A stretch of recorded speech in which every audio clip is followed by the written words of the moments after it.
So my name is Courtney DiNardo. I am at the Department of Leukemia at MD Anderson in Houston, Texas, and I was asked to address the question of treating patients with AML in 2020. What is new and promising?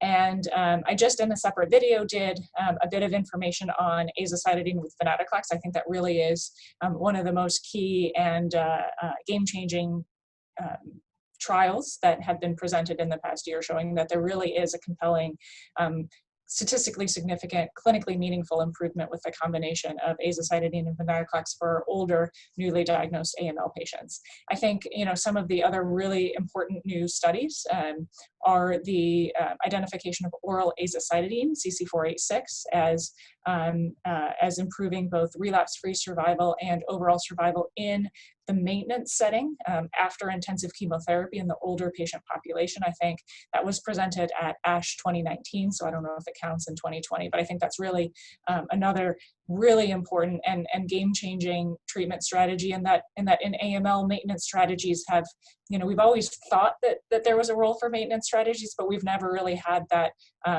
study to really confirm that maintenance is important. It's improving the outcome of our patients. And so I fully anticipate oral azacitidine and potentially oral decitabine to become key players in our AML treatment regimens.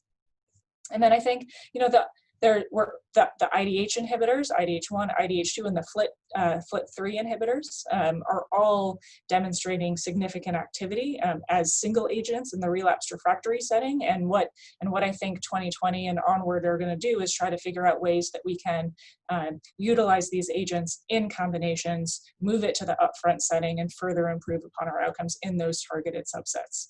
And then, for forever, really, for a long time, I was going to say P53 mutant patients are some of the most challenging to treat. These patients have, unfortunately, just, lower response rates, poorer overall survival, their duration of response is low. And there were two, I think, really exciting molecules that are currently being investigated in AML for this subset of patients.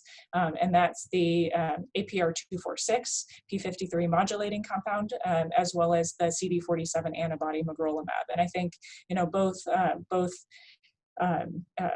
drugs have been showing really impressive early responses in the trial data that's been presented so far. So I really look to new information on those molecules as we move forward.